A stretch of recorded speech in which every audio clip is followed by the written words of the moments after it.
We are here to gently nudge you into joining us for the monthly Podcasters Appreciation Day called Podcast Review Day. #PodRevDay. Which is on the 8th of every month. This is Elizabeth with the Dimension Door podcast. I'm Mina, and I host a Barbie film recap podcast called Put a Shrimp on It. Hi, my name is Effie Parks, and I'm from Once Upon a Gene. This is Steph, instigator of Pod Rev Day and the Geopats Podcast Network. It's easier to participate in Pod Rev Day than it is to tie your shoes. Step 1, write a loving podcast review. You can do this on Podchaser, Castbox, Apple Podcasts, Hubble, anywhere that lets you write something nice about a podcast. Step 2, post the review link and tag the podcasters. #PodRevDay. On all the socials. Step 3, do the #PodRevDay. dance, knowing you've made someone's day. And come back throughout the day to read the other reviews, retweet them, and comment as you get more and more excited about what's happening. Reviews are a completely free way to show support for the podcasts that you love. Pod Rev Day, because podcasters deserve to hear it. Hello, my friends, and welcome to How About a Stories Season 4, Following the Big Bad Wolf. This is episode 2. If you need to catch up, go ahead and start with episode 1. We'll be right here when you get back. Otherwise, if you are enjoying these episodes so far, please leave us a review at podchaser.com/howaboutastory. Thanks, my friends, and I hope you enjoy this episode.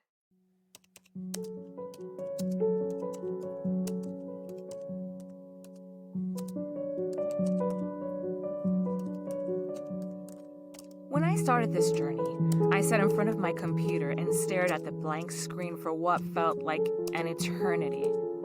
I was frozen, but I was lost in this run-on sentence in my head about Zeke. Only I didn't know him as Zeke at the time. He was the big bad wolf. And I found myself shaking my head from side to side and saying, that's three murders so close to each other by the same villain. The big bad wolf. And then I just shot up in my seat. He's a serial killer. Fairytale Land has or had a serial killer, and no one is talking about it? I couldn't believe what I just uncovered. I quickly called my producer, Pam. Now, Pam and I have been working together for years. We have been working at this indie radio station in Florida called The Bureau, where we cover local stories.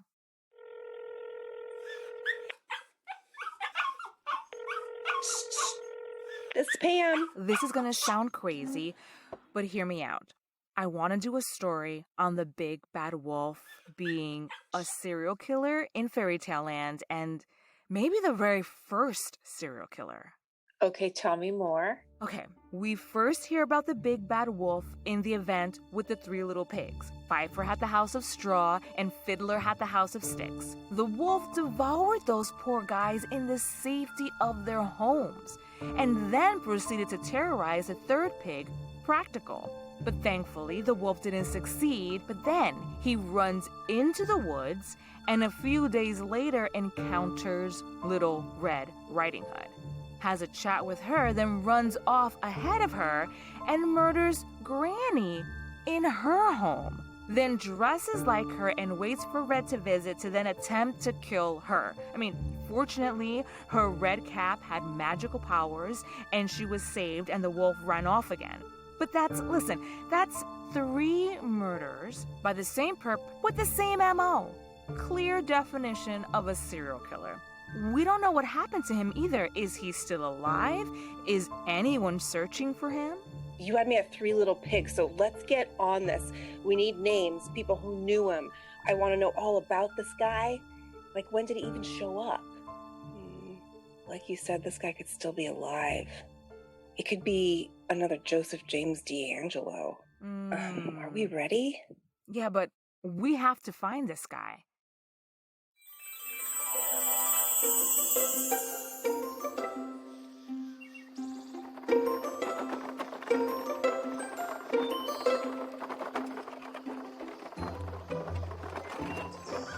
We're here. We're doing this. How are you feeling? Are you nervous? Because I'm a little nervous. Oh, it'll be fine. She sounded perfectly lovely on the phone. She wants to share with us.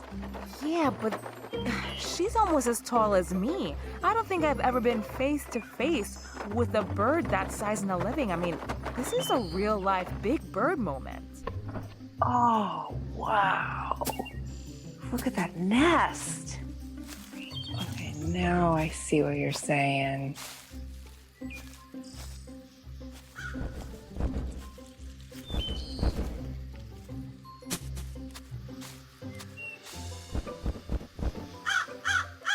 Thank you so much for meeting us. I'm Isaura, and this is Pam, my producer. You two spoke on the phone earlier.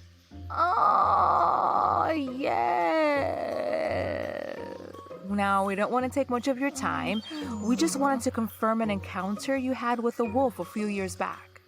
Oh, yes. The wolf.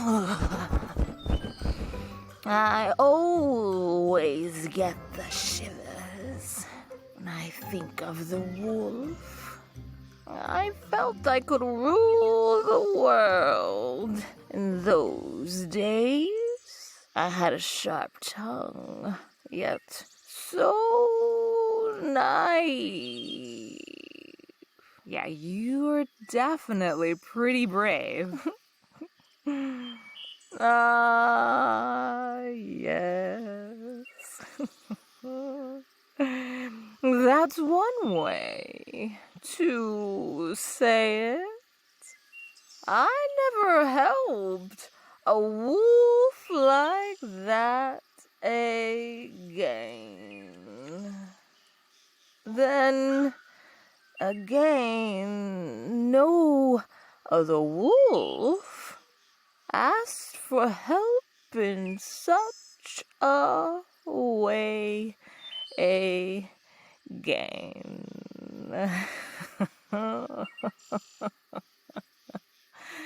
Funny, the things you do in youth. We all want to know, why did you pull the bone from his throat? Yes. Well, you see, he seemed to be in much discomfort for a wolf, and I pitied him, and I wanted the reward.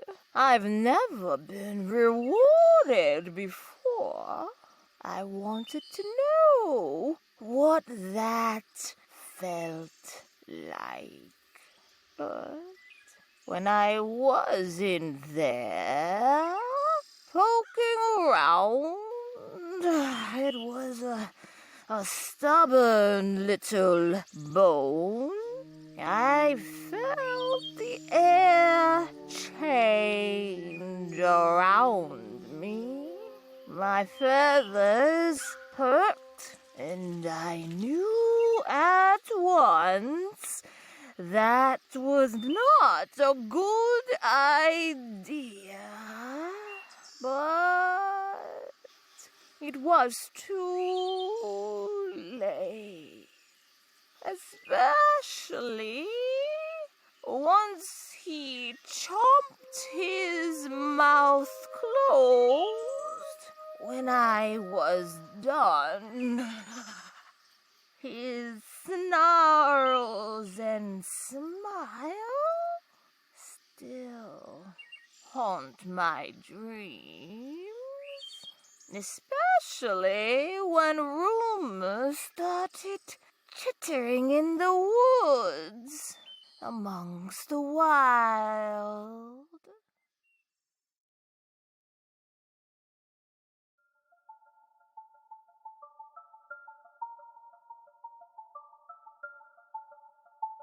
When I found the story about the crane, I knew it was a game changer. I read in an article, I quote, almost all serial killers, in fact, 99% of them, admit that they started by acting out their violent fantasies, end quote. This was in the lawreview.com article. So in the tale of the wolf and the crane, we see how the wolf is putting himself in just the right situation to chomp down on the crane and eat, but he doesn't. He revels in the power, in the control he has. He doesn't succumb to his urges like the scorpion does in the tale with the frog. Instead, he reins in his nature and shows great power by choosing not to eat the crane. This play of self-control in a living fantasy is key to his growth to becoming who he is today. Since this tale is so revealing, let's go ahead and hear the reenactment right now.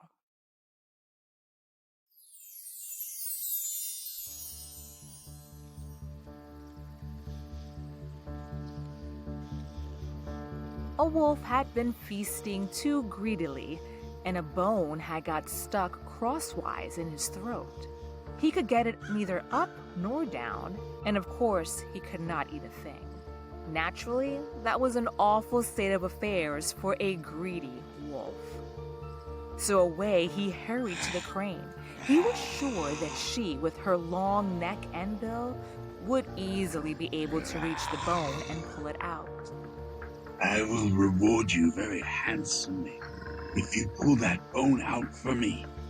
The crane, as you can imagine, was very uneasy about putting her head in a wolf's throat. But she never had a reward before, so she did what the wolf asked her to do.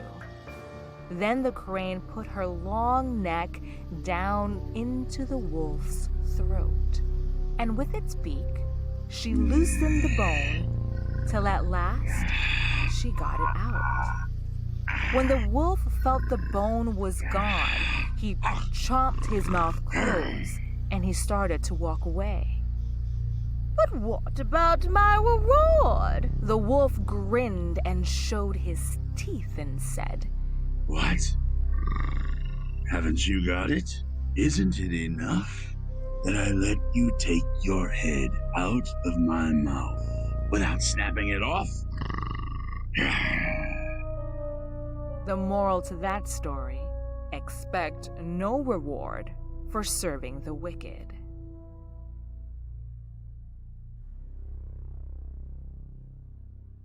What I find interesting about this account is that it could be the precursor to unknown tales or fables I haven't found.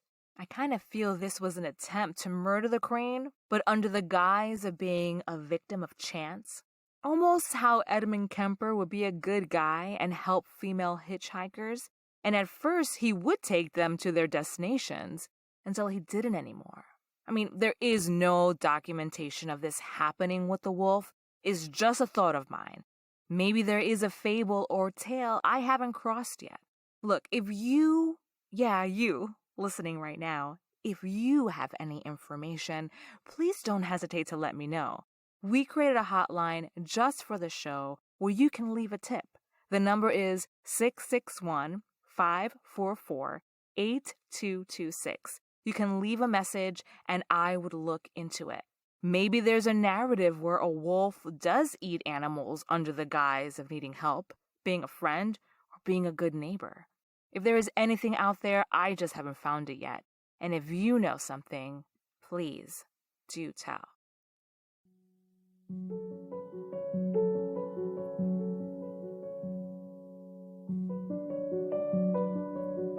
I would like to thank Gina Rosa Levy for playing the role of Pam and Christian Stokes for playing the role of the wolf. Thank you for helping me make this episode come to life. And thank you, marvelous friends, for listening. If you get a chance, stop by our Instagram page at How About a Story and let me know what you think so far. Do you think the big bad wolf is a serial killer? This podcast was written, edited, directed, and produced by me, Isaura Venegas. Until next time, my friends, what stories will you be getting into?